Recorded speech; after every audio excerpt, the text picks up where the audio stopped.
Yeah, viewers all over the world, as you already know, my name is Ogbuefi Ezeana, ugochitubelu Oraifite. I'm an ancient high priest. I'm onye si nchụaja and ugochitubelu ọdịnala temple. Anyị na-agba afa miri emi lụkwazị ọrụ mmụọ dị iche iche. Abụkwazị m onye si nchụaja na ọdịnala Restoration Evangelical Mission, bụrụ onye mgbasa ozi ọdịnala Igbo. So you can call me a priest or an evangelist. I will answer. My mission is to help people live better life. N'ụbọchị taa n'oge awa nke eziokwu, isiokwu anyị bụ why you should avoid voodoo masters. Ndị ọgwụ. Why you should avoid voodoo masters. Yeah. Kene ka m na-ekwu maka ya. Ọ bụrụ na ị bụ ezigbota genuine onye ọdịnala, avoid ya ndị dibịa na-agwọ ajọ ọgwụ. Yes. Avoid ya for a reason. Ihe eji wee avoid ya bụ ka ị ghara ebe enyu anyị zọrọ azọrọ. Ihe ọbụla ga-eme gị n'ịbata n'Igbo spirituality, ị na-dance towards ọgwụ. Forget it. Forget when you keep ndị na-agwọ ọgwụ as your friends, because it will influence you.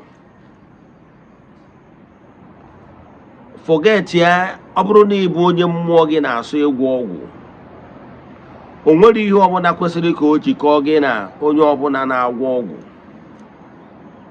ma ọ bụ ime enyi onye na-agwọ ọgwụ, ma ọ bụ onye na-agwọ ọgwụ ịlụrụ gị ọrụ.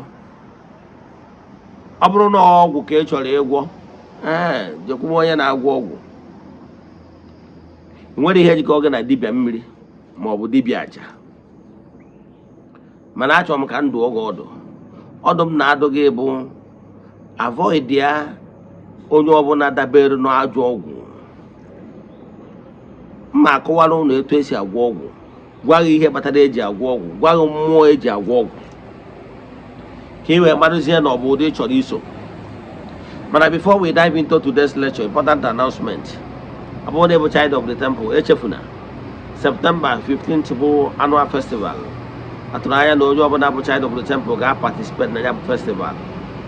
Yes. Whether me n'obodo oyibo me na Nigeria, ị ga-participate. Whether me ya abịa ma ọ bụ na ya abịa, chaatị m na WhatsApp nwee ihe ị kwesịrị ime iji wee kwado ya bụ aja na saraka dị na ya.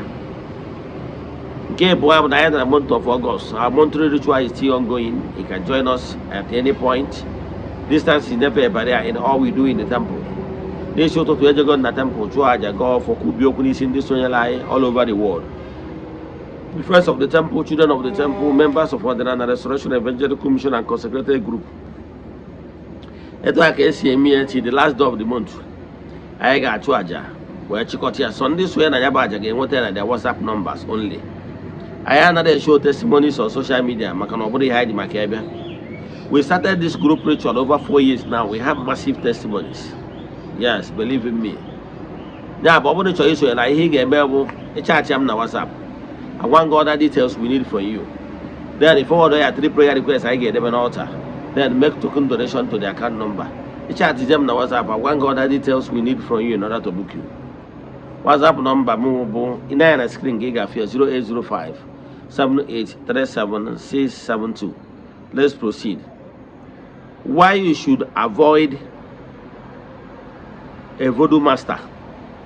Ko ya a voodoo master. A voodoo master bụ onye na-agwọ ọgwụ, depend na egwu ọgwụ, believe na egwu ọgwụ, nwụsọ ọgwụ ka ọ na-agwọ. Ihe nji sị gị ga-eme na ya bụ unless na ibu onye ọgwụ, i believe na ọgwụ. Ọ bụrụ na i believe na ọgwụ, go and join the person. Mana ọ bụrụ na ị bụ onye mmụọ gị na-asụ ọgwụ, ị dị eme ihe ọgwụ, avoid ya onye na-agwọ ọgwụ. Ka nkọwala ụnụ ihe eji agwọ ọgwụ.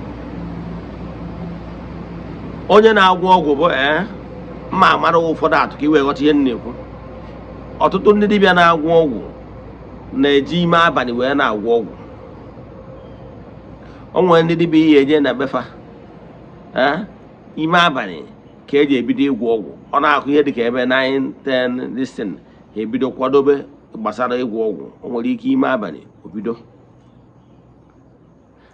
and o nwere mmụọ na-asụmọn. O nwere mmụọ na-asụmọn eji agwọ ọgwụ. Obi eji agwọ ọgwụ na-asụ ka ọ na-adị.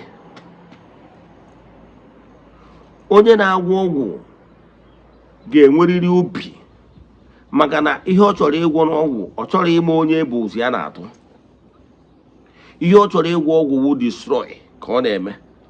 Example, onye a nwere ike ọ chọọ ka ọ gwọọ ọgwụ ka onye na Amerịka ka a chụọ ya n'ọrụ ka o nwee problem ka e deport ya bịa Nigeria. Ọ chọrọ ịma the pain ọ ga-eput the person in.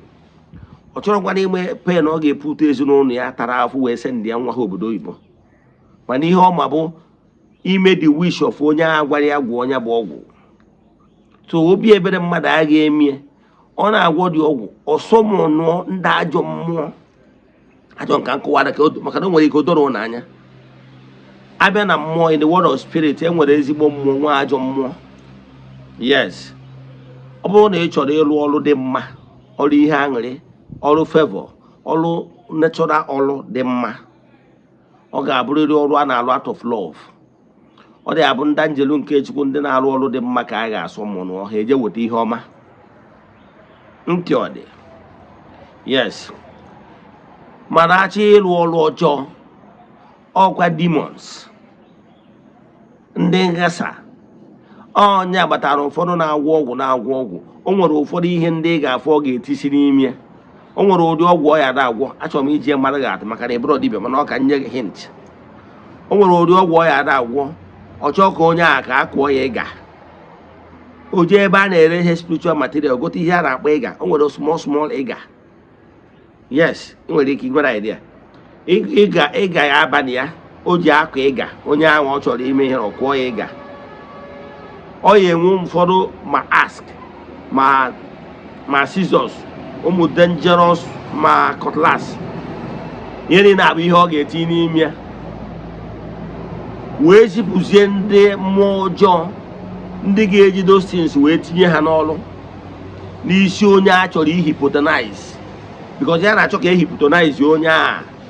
Ọ bụrụzie na onye ahụ na-enwere ezigbo mmụọ na-aba akịghị, na-enwere ezigbo strong altar na-aba akịghị, na-ekwuru ka nwoke si akwụ, then that mmụọ aja mmụọ ahụ esendịrị to hypnotize you, superimpose ya shallow energy. Ị ghọtara ya? O nwere ike wota ma ngwere ma ọ wota bebi ma ọ wota ihe ndị ọzọ baa ya afa gị wee bido manipulate bịa. Ihe o ji manipulate ya bụ negative energy. Ọ bụrụ na ọ manifestchaa ya towards you, project ya towards you, then o dunye negative spirit, ndị mmụọ ọjọọ. Ọ nọ ka onye chọrọ ka eje kidnap mmadụ ma ọ bụ onye chọrọ ka o jee gbuo mmadụ. Ị ghọtara ya? Ka ọ rapụ mmadụ ihe mmadụ ji dị ebube. Ihe ọ ga-eje chọọ abụrụ eje new man nọ na main market na-atụ ahịa na-agba China na-emere onwe business legitimately.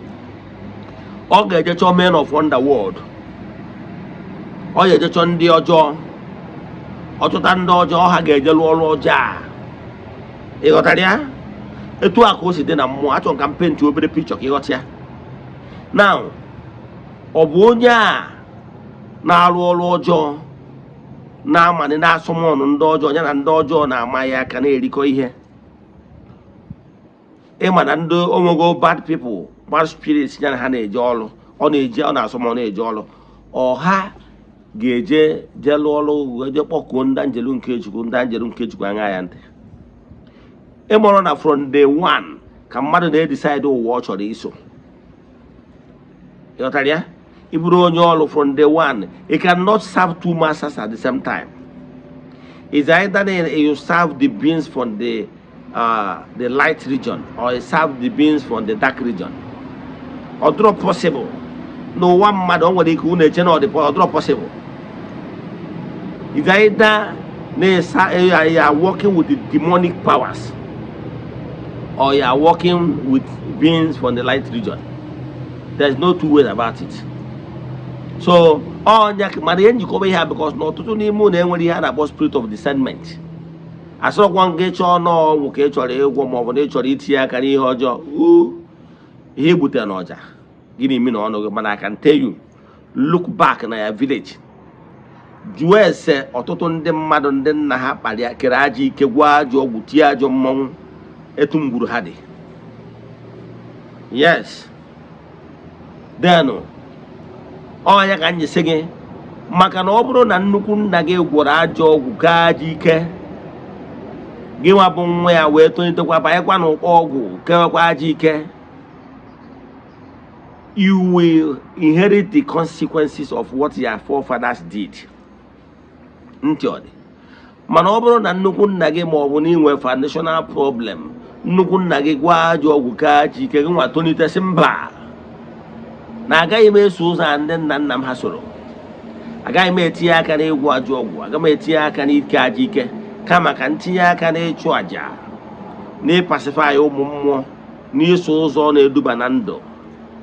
Nke mbụ na ichegharịgo ma chigharịa gị na nna gị akwụrọzi, gị na nna nna gị ha anọrọzi n'ụzọ ọjọọ ha soro. Therefore, the consequences of what they did during their era will not touch you because you build a pure lane different from theirs. Ichegharịrị ma chigharịa. So the consequences ihe ndị nna nna gị ha mere ama emetụ gị. Ịghọtara ya? A sị na a ga-eji ajọ omume ndị bụ nna lụta ụmụ ha nke anọ. Ọ maka nwa sokwa ajọ ụzọ ahụ nna nna ha soro ga-eji elụta. Ọ bụrụ maka nwatakịrị pụta na kpọọ spade spade si na ya ma eso ụzọ ọjọọ nna ya soro wee soro ụzọ dị mma, mgbe repercussion ga-abịa maka n'ihi na ọtọ na ọ na-enu live ọ ma esokete ya. Onye akpata na onwe famili ọbụla anyị chọrọ iri bread na ajọ ọgwụ ndị gboo gwọrọ na be ha. Ihe anyị bido anyị ebe ụzọ gwa gị bụ you must turn a new leaf, you must denounce the negative part ndị nna gị ha soro wee kwuo n'ụzọ a dị njọ, then wee chart ya a new course for your part. That is the only way a ga-eji wee liberate gị or remain or permanent. Ka m kwụsị ebe a. Inwe ajụjụ na nkụzi a ma ọ na ịchọ ka agbara gị afa mmiri emi, chat me on WhatsApp 0805-7837672. Let us pray. Ekwem na Chineke, ekwere m na ọ dị ihe siri m ike ka Chineke na-apụghị ezumụzọ m ga-esi luwo ya n'ihi na ọ mazuru ihe niile. Obi m siri ike na Chineke emeworo m ya, ya gazie. May the blessings of Chukwu Okike pụrụ ime ihe be with you all. May you be protected, may you be blessed now and forevermore. Ya gazie, udo dịrị unu.